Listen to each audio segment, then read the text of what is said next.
Hi guys, welcome to this channel. My name is Pooja. कैसे हैं आप सभी लोग? आई होप आप सभी लोग बहुत अच्छे होंगे और बहुत अच्छे से अपनी स्टडी भी इंजॉय कर रहे होंगे। So let's start our study. अपने लास्ट की वीडियो में मैंने डिस्कस किया था एंडोप्लाज्मिक रेटिकुलम के बारे में, और मैंने साथ ही साथ आपको बताया था कि what is endomembrane system. Endomembrane के सिस्टम जो सिस्टम होता है उसके अंतर्गत मैंने आपको 4 ऑर्गेनेल्स के नेम बताए थे, जिसमें आपका मैं एक कंप्लीट करा चुकी थी जो था एंडोप्लाज्मिक रेटिकुलम। और आज मुझे हम सबको पढ़ना था गोल्गी ऑपरेटस यानी कि गोल्जी काय। कैसे एंडोमेम्ब्रेन सिस्टम का गोल्गी ऑपरेटस पार्ट होता है और कैसे कोऑर्डिनेशन में ये चारों ऑर्गेनेल्स काम करते हैं। साथ ही साथ हम ये भी जानने की कोशिश कर रहे थे। तो पहला हमने पढ़ लिया था एंडोप्लाज्मिक रेटिकुलम, अब हम दूसरा पढ़ने जा रहे हैं Golgi apparatus. What is Golgi apparatus? जो गोल्गी ऑपरेटस होता है वो सेल का ट्रैफिक पुलिस कहते हैं इसको। अब क्यों कहते हैं उसके बारे में हम डिटेल में जब समझेंगे तो हमको समझ आएगा कि इसको क्यों कहते हैं। तो सबसे first of all Golgi apparatus जैसे ही नेम आप अपने कानों में सुनेंगे आपके दिमाग में तुरंत आएगा कि ये बॉडी यानी कि सेल की ट्रैफिक पुलिस की तरह काम करता है। अब वो कैसे करता है वो आगे हम जानेंगे। तो जो गोल्जी बॉडी होता है उसको गोल्जी कॉम्प्लेक्स भी कहते हैं, गोल्गी ऑपरेटस भी कहते हैं। और इसके क्या नेम होते हैं, क्या इसका फंक्शंस होता है सेल के अंदर, कैसे ये इम्पोर्टेंट रोल प्ले करता है, वो सब हम जानेंगे। तो जो गोल्गी ऑपरेटस होता है ये एक यूकैरियोटिक सेल का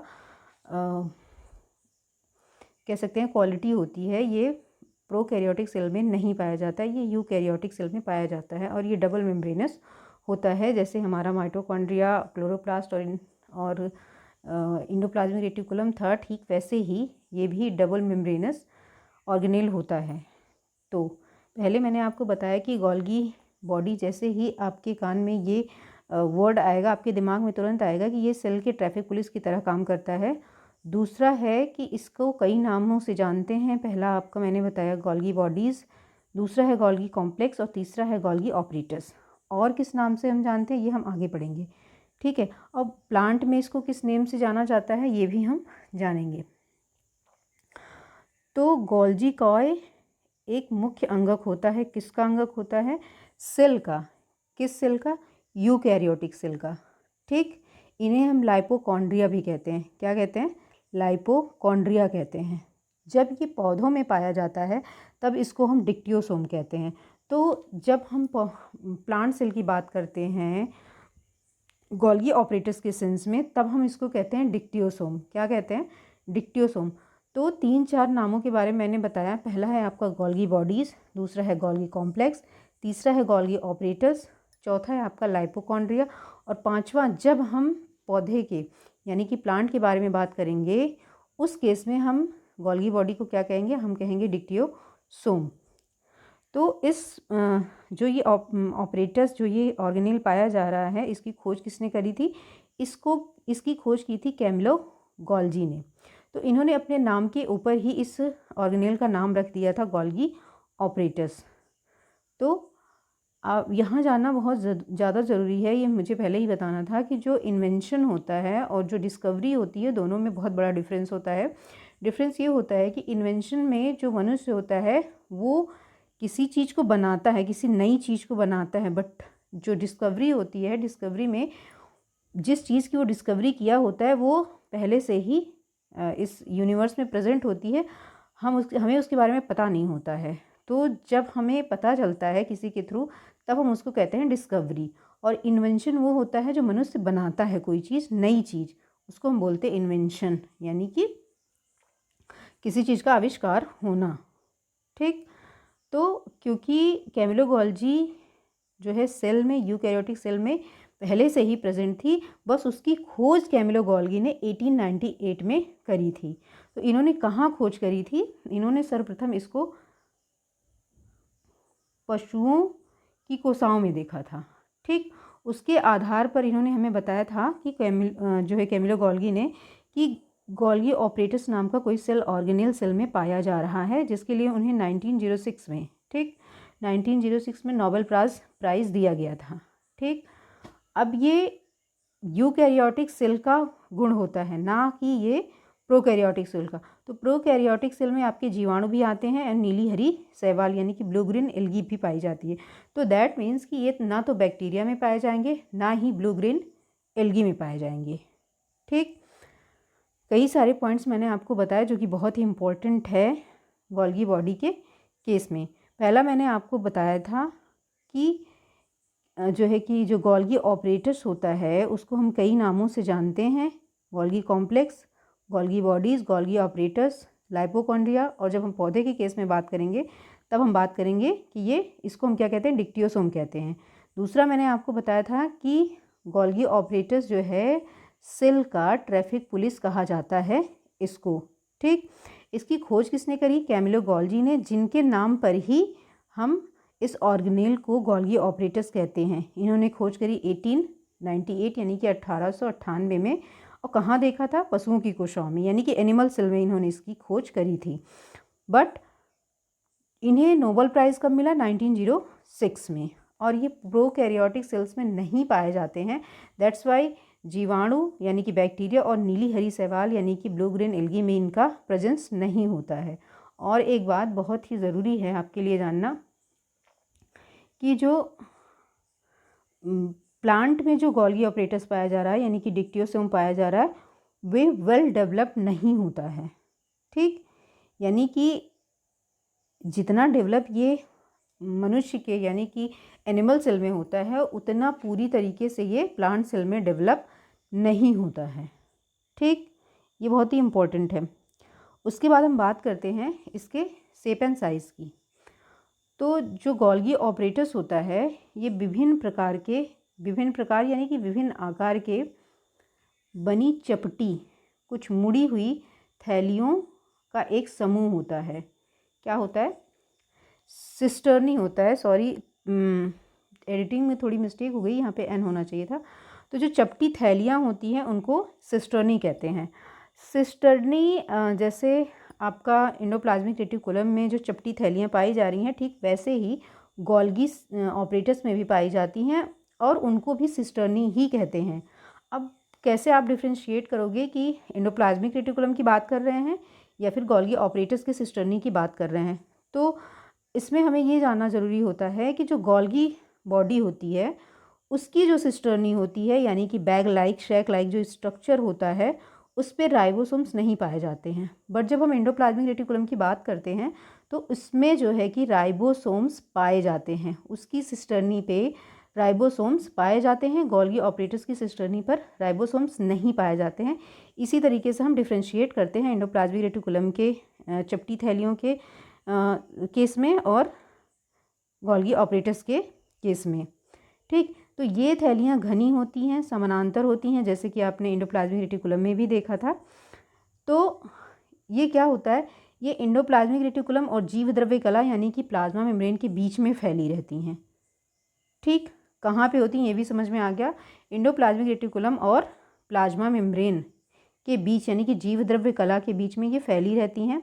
प्रत्येक समूह में 4 से 10 तक थैलियाँ होती हैं जो कहीं कहीं पर एंडोप्लाज्मिक रेटिकुलम से जुड़ी होती हैं। तो मैंने क्यों बताया था कि एंडोमेम्ब्रेन सिस्टम का पार्ट ये दोनों ही सेल ऑर्गेनेल होते हैं, गोल्गी ऑपरेटर्स भी और एंडोप्लाज्मिक रेटिकुलम। तो आप समझ पाएंगे कि प्रत्येक समूह में जो गोल्गी ऑपरेटर्स होता है 4 से 10 थैलियाँ होती हैं और ये किससे अटैच होती हैं, ये एंडोप्लाज्मिक जलिका से अटैच होती हैं, जुड़ी रहती हैं। क्यों जुड़ी रहती हैं, क्योंकि वहाँ पे जो प्रोटीन बन रही थी एंडोप्लाज्मिक रेटिकुलम पे वो उसकी जो प्रोसेसिंग होनी थी एंजाइम्स के साथ वो यहाँ पे आके कंप्लीट होती है। कहाँ पे, गोल्गी ऑपरेटर्स के पास। और जो लिपिड वाला केस था उसमें भी सेम प्रोसीजर होता है। तो ये दोनों endoplasmic reticulum and Golgi operators दोनों ही कोऑर्डिनेशन में काम करते हैं। दैट्स वाई ये एंडो मेम्ब्रेन सिस्टम का पार्ट होते हैं। तो आई होप अब समझ में आ गया होगा कि ये किस तरीके से एंडो मेम्ब्रेन सिस्टम का पार्ट ये दोनों ही सेल ऑर्गेनेल हैं। तो उसका जो प्रोटीन सिंथेसिस होती है उसका कुछ पोर्शन कहाँ पे होता है, एंडोप्लाज्मिक रेटिकुलम के राइबोसोम्स पर। और जब ये वेसिकल्स बना के कहाँ पे जाते हैं, ये जाते हैं गोल्गी ऑपरेटर्स के पास, जिसमें कुछ वेसिकल्स में आपके प्रोटीन होते हैं प्लस एंजाइम और कुछ वेसिकल्स में क्या होते हैं, लिपिड होता है, तो उसका जो फर्दर प्रोसेसिंग होता है वो कहाँ पे होता है, गोल्गी ऑपरेटर्स के अंदर होता है। इसलिए ये दोनों एक दूसरे के कोऑर्डिनेशन में काम करते हैं। ठीक, तो इन थैलियों की जो झिल्ली होती है, मैंने पहले ही बताया कि ये डबल मेम्ब्रेनस और सेल ऑर्गेनेल होता है। तो जो गोल्गी ऑपरेटर्स होता है वो हमेशा आप याद रखेंगे कि ये डबल मेम्ब्रेन इसमें पाई जा रही है। ठीक, प्रत्येक चपटी थैली के किनारे पर कुछ मुड़ी हुई संरचना होती है, जिस कारण यह किस तरीके का दिखाई देता है, ये दिखाई देता है एक प्याले के आकार का। कैसा दिखाई देता है, प्याले के आकार का। तो जो चपटी थैली होती है वो उसकी जो उत्तल सतह होती है उसको हम क्या कहते हैं, फॉर्मिंग फेस कहते हैं, यानी कि सिस फेस कहते हैं।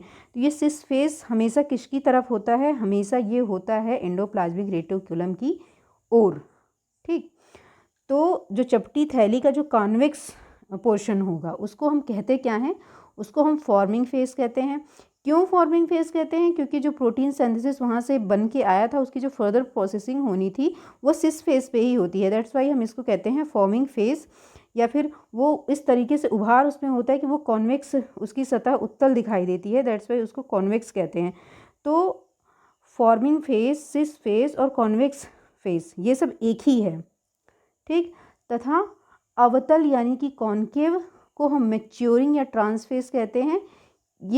ये किस तरीके का होता है, वो उस तरफ होते हैं जहाँ पर प्रोटीन की जो बाकी की फर्दर प्रोसेसिंग होनी थी वो कंप्लीट होके अब वो जो वेसिकल बनाती है वो कहाँ जाती है, जहाँ पर प्रोटीन और लिपिड की ज़रूरत होती है। ठीक, सेल के अदर पोर्शन में जहाँ उसकी ज़रूरत होती है, प्रोटीन की रिक्वायरमेंट होती है या फिर लिपिड की रिक्वायरमेंट होती है, वहाँ पे ये चली जाती हैं। अब इसको पहले को हमने क्या कहा, फॉर्मिंग फेज। क्यों, क्योंकि वहाँ पे जो प्रोसेसिंग थी वो गोल्गी ऑपरेटर्स में एंटर करके जो प्रोसेसिंग थी वो गोल्गी ऑपरेटर्स में कंप्लीट हो रही थी। अब यहाँ से जो वो वेसिकल बाहर निकलता है टारगेट ऑर्गन की तरफ जाने के लिए, तो वो मैच्योर हो जाता है। दैट्स वाई इसको हम क्या कहते हैं, मैच्योर यानी कि ट्रांस फेज। ठीक, तो जो छोटी थैलियाँ जो सिस फेज की ओर होती हैं चपटी थैलियों से जुड़ी होती हैं। क्या होती हैं, जुड़ी होती हैं। चपटी थैलियाँ जुड़ती रहती हैं। ट्रांस फेज के पास की कुछ थैलियाँ कुछ बड़े आकार की होती हैं और सबसे ऊपर की चपटी थैली से उत्पन्न होती हैं। कहाँ से उत्पन्न होती हैं, सबसे ऊपर की चपटी थैली से। कुछ छोटी थैलियाँ मध्य में स्थित चपटी थैलियों के किनारे किनारे पर लगी रहती हैं। ये है आपका गोल्गी ऑपरेटर्स।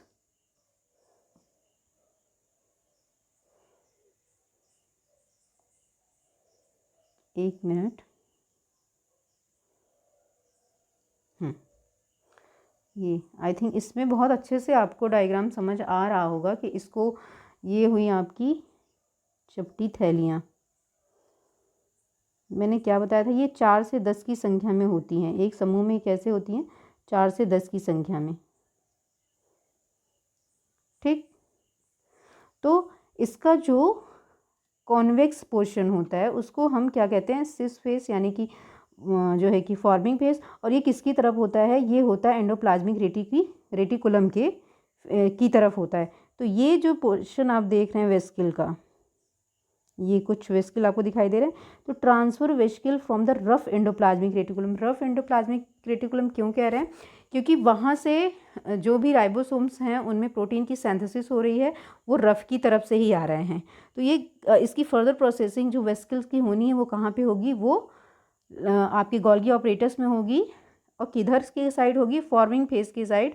तो जो एंडोप्लाज्मिक रेटिकुलम का जो पोर्शन होता है उसकी तरफ को हम क्या कहते हैं, सिस फेस यानी कि फॉर्मिंग फेस। और जब ये प्रोसेसिंग होके फर्दर इसका जो है कि आगे क्या काम होता है, क्या फंक्शन होता है, किस टारगेट ऑर्गन के पास जाना है, उसके लिए जब ये निकलते हैं तो ये मैच्योर होके निकलते हैं। ठीक, दैट्स वाई हम इसको मैच्योरिंग फेस और ट्रांस फेस कहते हैं।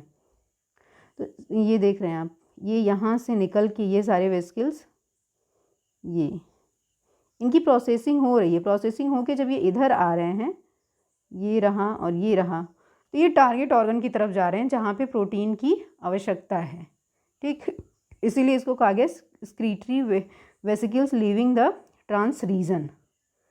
यानी कि अब ये दूसरे टारगेट ऑर्गन की तरफ जाएगा, वो ऑर्गन जहाँ पर प्रोटीन की रिक्वायरमेंट होगी, जहाँ पर प्रोटीन की ज़रूरत होगी।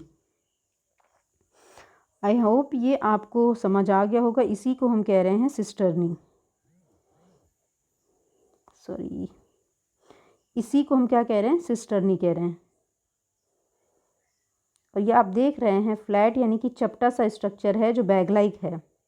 ऐसे ही आपका इंडोप्लाज्मिक, जो स्मूथ इंडोप्लाज्मिक रेटिकुलम था वो उसका वो जो पोर्शन था वो कुछ ऐसे ही दिखाई दे रहा था। तो ये सिस्टर्नी इंडोप्लाज्मिक रेटिकुलम के सिस्टर्नी से कैसे डिफ्रेंशिएट करेंगे, क्यों, क्योंकि इस पे राइबोसोम्स नहीं पाए जा रहे हैं। और इंडोप्लाज्मिक रेटिकुलम की जो सिस्टर्नी होती है उस पर जो है कि राइबोसोम्स पाए जाते हैं, जहाँ पे प्रोटीन का संश्लेषण होता है। आई होप डायग्राम भी आपको बहुत अच्छे से समझ आ गया होगा। अब नेक्स्ट आगे हम लोग पढ़ते हैं। देखिए, तो जो फॉर्मिंग फेज होता है यानी सिस फेज होता है वो सदैव किसकी तरफ होता है, केंद्रक और एंडोप्लाज्मिक रेटिकुलम की तरफ होता है। तथा जो मैच्योरिंग फेज यानी कि ट्रांसफेज होता है वो किस तरफ होता है, जीवद्रव्य कला की ओर होता है। क्योंकि जीवद्रव्य कला ही या ये वो मेम्ब्रेन है जिसके थ्रू एक सेल से दूसरे सेल में जहाँ टारगेट ऑर्गन होगा, जहाँ आवश्यकता होगी, जहाँ रिक्वायरमेंट होगा प्रोटीन या फिर लिपिड का, तो वो वहाँ पे भेज देंगे। ठीक, तो ऐसा विश्वास किया जाता है, ऐसा माना जाता है कि जो केंद्रक कला एंडोप्लाज्मिक रेटिकुलम से छोटी थैलियों का निर्माण करती है वो गोल्जी तंत्र के फॉर्मिंग फेज से जुड़ती है और मैच्योरिंग फेज की ओर स्थित बड़ी थैलियों अंत में जीवद्रव्य कला से जुड़ जाती हैं। सिस्टर्ना के किनारे पर छिद्र परफोरेशंस कुछ निकल आते हैं, क्यों, क्योंकि वेसिकल्स को अलग होना है, जो वेसिकल्स मैच्योर हो गए हैं उनको अलग होना है, तो इसलिए कुछ छिद्र टाइप के बन जाते हैं जिससे कुछ नलिकाएं बनकर आपस में एक दूसरे से जुड़ती रहती हैं। तरुण कोशिकाओं में गोल्जी बॉडी की छोटी गोलाकार थैलियां कम संख्या में होती हैं। ठीक, कम संख्या में होती हैं। ठीक, कम संख्या में विकसित होती, परंतु जैसे जैसे यह कोशिका वृद्धि और विकास की ओर बढ़ती है इनकी संख्या लगातार बढ़ती रहती है। अब हम बात करते हैं मॉलन, होयर और मोरे की।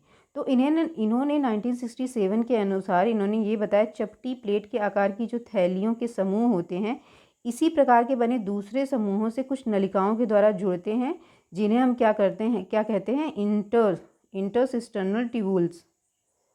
ठीक, इस डायग्राम में आई होप आपको बहुत अच्छे से समझ आएगा कि इंडोप्लाज्मिक रेटिकुलम को इंडोमेम्ब्रेन सिस्टम का पार्ट क्यों कहते हैं। ठीक, तो जैसे कि मैंने आपको बताया कि जो इंडोप्लाज्मिक रेटिकुलम होता है वो न्यूक्लियस या फिर इंडोप्लाज्मिक रेटिकुलम और जीवद्रव्य यानी कि प्लाज्मा मेम्ब्रेन के बीच में होता है। तो ये आप देख रहे हो, ये है आपका न्यूक्लियस और ये है इंडोप्लाज्मिक रेटिकुलम। तो इसकी तरफ का जो फेस है इसको हम क्या कह रहे हैं, सिस फेस या फॉर्मिंग फेस या कॉन्वेक्स फेस। आपको स्ट्रक्चर सही समझ में आ गया होगा कि ये कॉन्वेक्स फेज है। कॉन्वेक्स फेज को हम क्या कहते हैं, हम कहते हैं सिस फेस या फिर फॉर्मिंग फेज। क्यों, क्योंकि यहाँ पे वेसिकल्स इंडोप्लाज्मिक रेटिकुलम से निकल कर गोल्गी अपरेटस के पास जाती है मैच्योर होने के लिए। तो जब मैच्योर होकर बाहर निकलती हैं जीवद्रव्य की तरफ तो उसको हम मैच्योरिंग फेज कहते हैं। क्यों, क्योंकि उसमें जो भी प्रोसेसिंग होनी थी वो हो गई है। ठीक, अब ये एक्सोसाइटोसिस के द्वारा ये बाहर निकल जाती हैं टारगेट ऑर्गन के पास पहुंचने के लिए।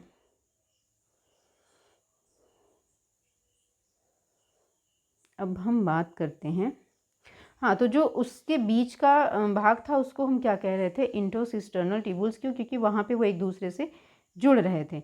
अतः इस विचारधारा के अनुसार ऐसी थैलियों के एक समूह को डिक्टियोसोम कहते हैं। क्या कहते हैं, डिक्टियोसोम। ऊपर मैंने आपको डिक्टियोसोम के बारे में बताया था, तो यहाँ आपको समझ आ गया होगा। तो तथा अंतरसिस्टर्नल नलिकाओं से जुड़े बहुत से डिक्टियोसोम को हम क्या कहते हैं, गोल्जी तंत्र कहते हैं।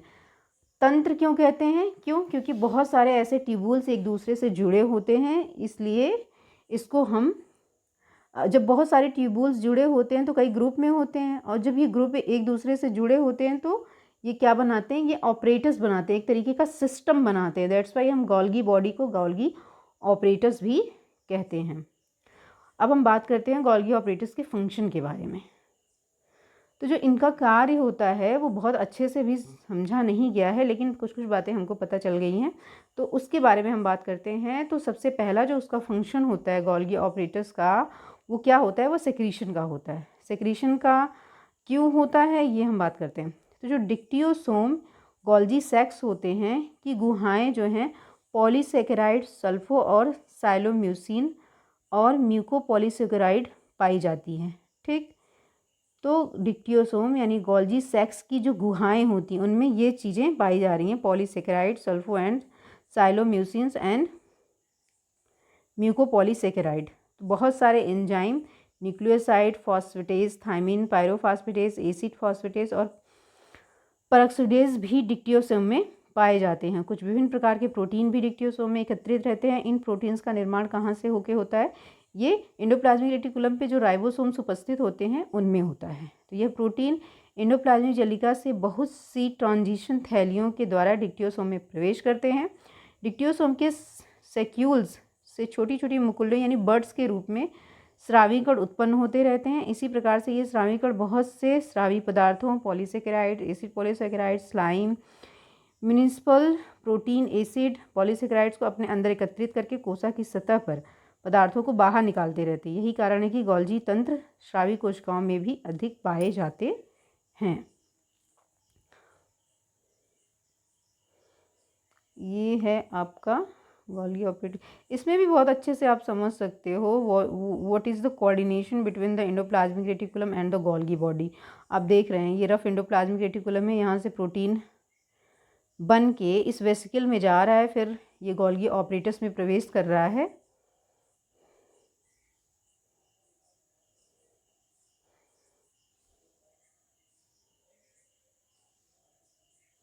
यहाँ पे ये गोल्गी ऑपरेटस में ये प्रवेश कर रहा है। उसके बाद ये vesicle containing excretory ग्रैन्युल्स pinched of the Golgi apparatus, ये पिंच्ड ऑफ मतलब है गोल्गी ऑपरेटस से ये अलग होकर टारगेट ऑर्गन के पास जाते हैं प्लाज्मा मेम्ब्रेन के थ्रू।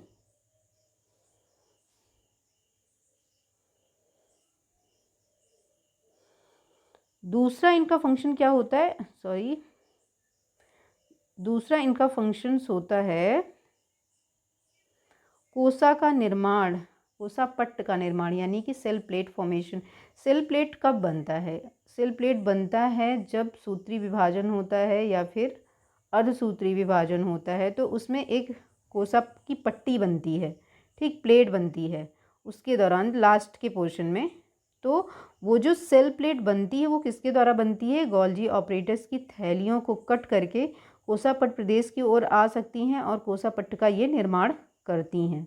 तो पहला हो गया स्क्रीटरी के रूप में और दूसरा हो गया आपका सेल प्लेट के फॉर्मेशन में गोल्जी बॉडी बहुत ही बड़ा रोल प्ले करती है। तीसरा है कोसा भित्ति के निर्माण में, ठीक। तो गोल्जी तंत्र ऐसे पदार्थों का भी निर्माण करता है, ऊपर मैंने आपको बताया, जो कोसा भित्ति के निर्माण में भी टेक पार्ट करते हैं। संभवतः ये पदार्थ हेमिसेलुलोज भी हो सकते हैं।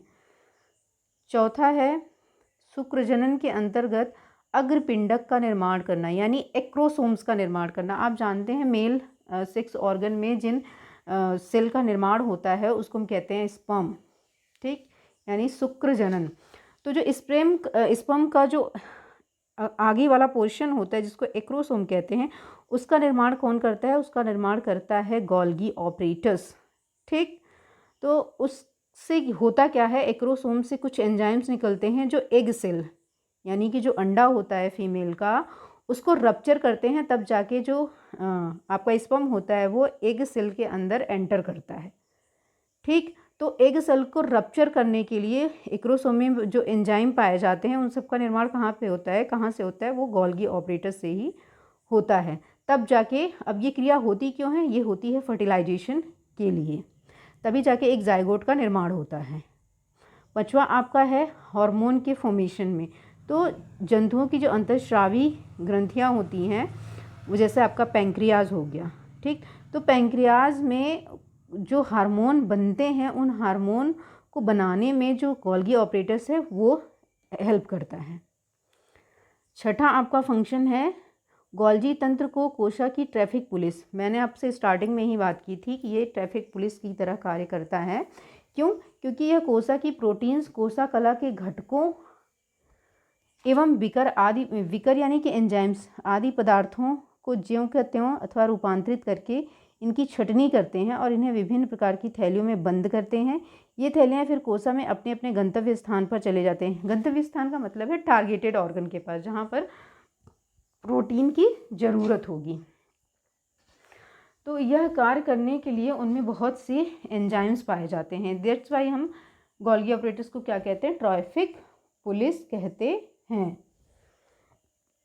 क्योंकि यहाँ से प्रोटीन किस किस भाग में किस किस ऑर्गन के पास जाना है इसका कंट्रोल, यहाँ पे जब प्रोटीन की सिंथेसिस कंप्लीट हो जाती है तब ये अलग अलग ऑर्गन के पास भेजे जाते हैं।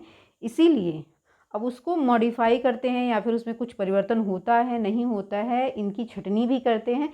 इसीलिए इन सबको इस सेल ऑर्गेनेल को हम क्या कहते हैं, ट्रैफिक पुलिस कहते हैं। अब अपने नेक्स्ट वीडियो में हम बात करेंगे किसकी, बात करेंगे हम एंडोमेम्ब्रेन सिस्टम का जो तीसरा सेल ऑर्गेनेल था यानी कि लाइसोसोम्स। तो आज हमने बात करी गोल्गी ऑपरेटर्स की, नेक्स्ट वीडियो में हम बात करेंगे लाइसोसोम की। ऐसे ही धीरे धीरे ही सही, लेकिन हम बहुत ही डिटेल में एक एक सेल ऑर्गेनेल को समझेंगे जानेंगे, तभी जाके हमें पता चलेगा बेसिक स्ट्रक्चर के बारे में। सेल का जो बेसिक स्ट्रक्चर होता है वो क्या होता है, कौन कौन से सेल ऑर्गेनेल पाए जाते हैं, क्यों पाए जाते हैं, उनका फंक्शन क्या होता है, कैसे ये सेल को सुचारू रूप से चलाने के लिए ज़रूरी होते हैं। तो आज हमने डिस्कस किया गोल्गी ऑपरेटर्स को। आई होप आप सभी को बहुत अच्छे से समझ आ गया होगा कि व्हाट इज़ गोल्गी ऑपरेटर्स। मैंने बहुत डिटेल में, बहुत जितना ज़्यादा इजी हो सकता था उतना मैंने आपको समझाया। सो इस वीडियो को लाइक कीजिए और इस मेरे चैनल को सब्सक्राइब कीजिए ताकि ये बहुत सारे लोगों के पास ये नॉलेज पहुंच सके, और जो भी इसमें लग रहा है कि इसमें इम्प्रूवमेंट होना चाहिए तो आप कमेंट करके बता सकते हैं, एंड आई होप मैं उसको बहुत अच्छे से फॉलो भी करूँगी। तो तब तक के लिए अपना ध्यान रखिए, पढ़ते रहिए और एंजॉय करते रहिए लाइफ को। Have a good day. Thank you.